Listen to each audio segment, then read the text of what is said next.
Hi everyone, welcome to studios bankers.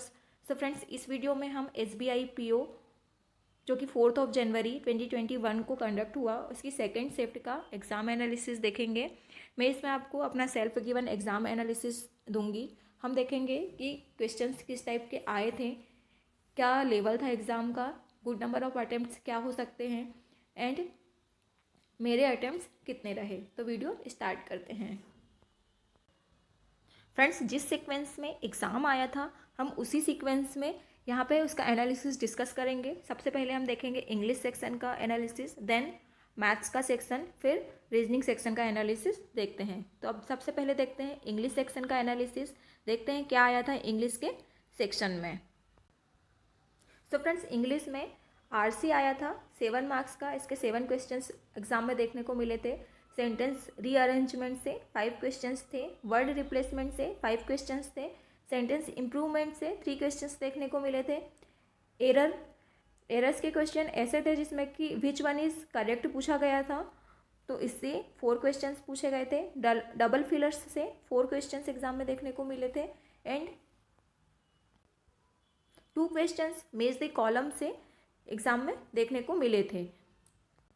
इस प्रकार से टोटल 30 क्वेश्चंस इंग्लिश के सेक्शन में थे।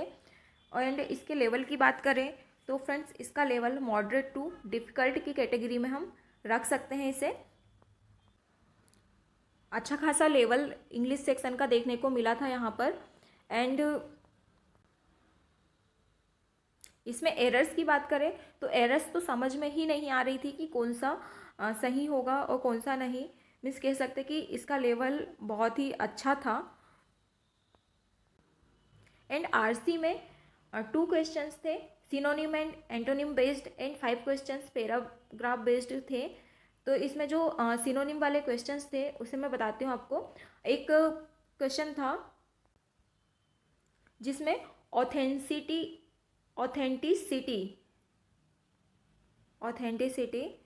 वर्ड का सिनोनिम पूछा गया था। तो इसका सिनोनिम होगा ट्रस्टवर्दीनेस। एंड एक और वर्ड था जो था स्टेगरिंग। एंड इसके सिनोनिम जो थे ऑप्शंस में 5 ऑप्शंस थे, जिसमें 4 ऑप्शंस में जो सिनोनिम थे वो पूरे के पूरे इससे मैच हो रहे थे स्टेगरिंग से। तो इसका आंसर हो जाएगा ऑल। इसका लेवल मॉडरेट टू डिफ़िकल्ट था। तो गुड नंबर ऑफ अटेम्प्ट्स की बात की जाए तो इसमें गुड नंबर ऑफ अटेम्प्ट्स होंगे 15+। एंड मैं अपने अटेम्प्ट की बात करूँ तो मैंने इसमें किए हैं 19 क्वेश्चंस। फ्रेंड्स, जो सेंटेंस अरेंजमेंट से क्वेश्चन का पैराग्राफ वाला को जो क्वेश्चन था, इसका अरेंजमेंट कुछ इस टाइप का बन रहा था CABDE। बट इसमें मैं श्योर नहीं थी कि ये सही होगा या नहीं, इसलिए केवल मैंने फर्स्ट वाला मार्क किया है एंड इन बाकी के मार्क नहीं किए, बिकॉज मैं श्योर नहीं थी। मुझे लगा कि नेगेटिव मार्किंग हो जाएगी, कोई मतलब नहीं इसको करने से। तो फिर इसमें मैंने केवल फर्स्ट वाला मार्क किया है, C है। ये तो कन्फर्म है कि फर्स्ट वाला C ही होगा। अब देखते हैं मैथ वाला सेक्शन।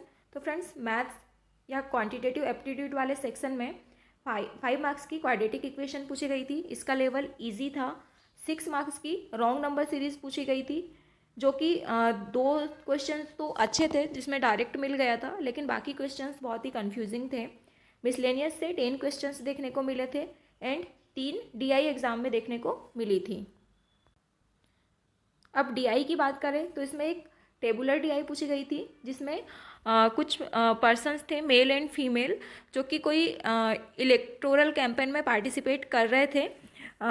तो जिसमें मेल एंड फीमेल का टोटल दिया हुआ था एंड उनके डिफरेंस का परसेंटेज दिया हुआ था। तो ये थोड़ा कंफ्यूजिंग, थोड़ा क्या बहुत ही ज़्यादा कंफ्यूजिंग टाइप का था DI। तो इसको मैक्सिमम कैंडिडेट ने अटेम्प्ट नहीं किया होगा, और जिसने अटेम्प्ट किया होगा उसका टाइम वेस्ट हुआ होगा।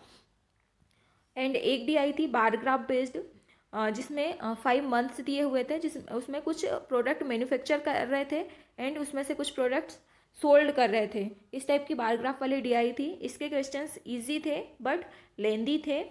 इसके भी 6 क्वेश्चंस एग्जाम में देखने को मिले थे। एंड एक टेस्लेट DI पूछी गई थी, जो कि ईजी थी बट थोड़ी सी कैलकुलेटिव टाइप की थी। थोड़ा सा टाइम लग गया था इसको करने में। मैंने ये DI अटेम्प्ट की थी और मैंने ये सोच के ये DI अटेम्प्ट की मुझे लगा इसके 5 क्वेश्चंस होंगे, लेकिन जब मैंने अटेम्प्ट कर लिया उसके बाद पता चला कि इसमें तो केवल 3 क्वेश्चंस ही थे। उसके बाद फिर मैं बार ग्राफ वाली DI सॉल्व करने गई, तो इसमें फिर मेरे 3 क्वेश्चंस ही अटेम्प्ट हो पाए। सो फ्रेंड्स, मैथ्स वाले सेक्शन को हम डिफ़िकल्ट कह सकते हैं, बिकॉज इसको मॉडरेट टू डिफ़िकल्ट इसलिए नहीं कह सकते क्योंकि इसमें केवल क्वाड्रेटिक इक्वेशन ही ईजी थी, बाकी कुछ भी ईजी नहीं था। एंड इसमें गुड नंबर ऑफ अटेम्प्ट्स की बात की जाए तो गुड नंबर ऑफ अटेम्प्ट्स होंगे 15+। एंड कुछ लोगों के इसमें कम भी अटेम्प्ट हुए हैं, कई लोगों के 12, किसी के 14 इस टाइप के भी अटेम्प्ट हुए हैं। तो उन लोगों को भी टेंशन वाली बात नहीं है, क्योंकि उनके अगर अदर सेक्शंस में अटेम्प्ट अच्छे हैं तो फिर कोई बात नहीं। एंड इसमें मैं अपने अटेम्प्ट की बात करूं तो मैंने अटेम्प्ट किया है 19 क्वेश्चंस। सो फ्रेंड्स, ये था मैथ्स का सेक्शन। अब हम बात करते हैं रीजनिंग वाले सेक्शन की, कि रीजनिंग में क्या पूछा गया था एंड क्या आया था एग्ज़ाम में। रीजनिंग में सबसे पहले बात करते हैं पजल एंड सिटिंग अरेंजमेंट की। तो इससे 4 puzzle and sitting arrangements exam में देखने को मिले थे, जिसमें एक फ्लोर बेस्ड पजल थी जिसमें 6 फ्लोर्स थे एंड 6 पर्सन्स अलग अलग स्पोर्ट्स पसंद करते हैं, उनको अरेंज करना था। इस एक डेजिग्नेशन बेस्ड पजल थी जिसमें 9 पर्सन्स थे जो कि अलग अलग डिपार्टमेंट्स में काम करते हैं। इस पर बेस्ड एक पजल थी। एक सर्कुलर पजल थी, सर्कुलर सिटिंग अरेंजमेंट था, जिसमें 8 नंबर ऑफ पीपल्स थे जो कि इन एंड आउट फेसिंग थे।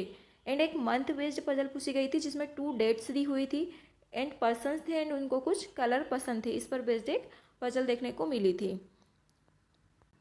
अब आगे देखते हैं, इसमें सिलॉक्स से 3 क्वेश्चंस देखने को मिले थे। सिलॉक्स से 3 क्वेश्चंस थे, ब्लड रिलेशन से 3 क्वेश्चंस थे एंड सिलॉक्स एंड ब्लड रिलेशन दोनों के क्वेश्चंस ही इजी थे।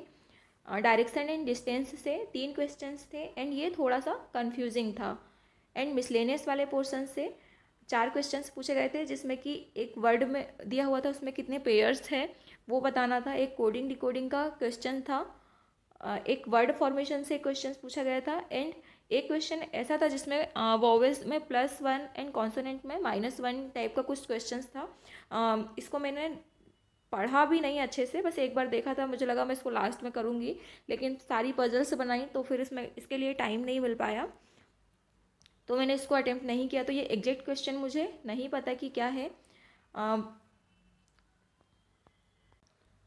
सो फ्रेंड्स, रीजनिंग वाला सेक्शन ईजी था।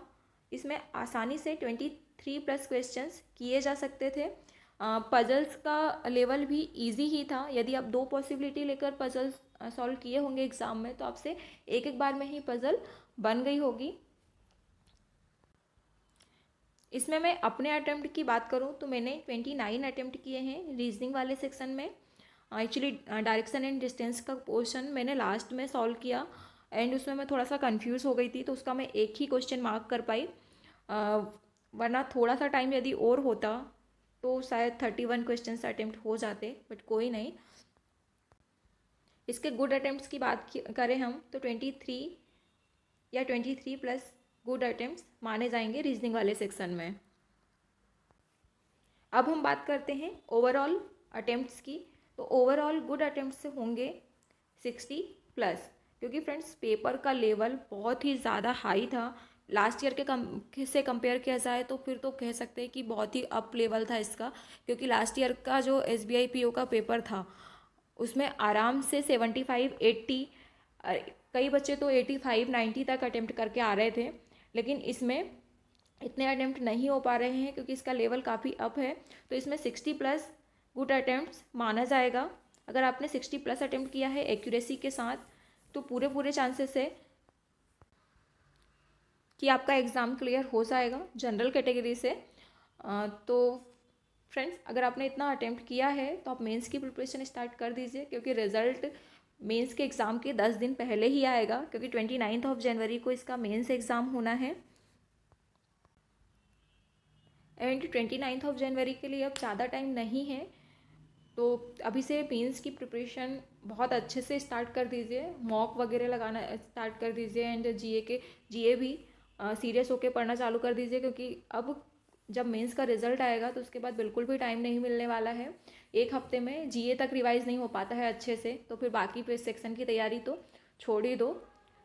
तो ऑल द बेस्ट।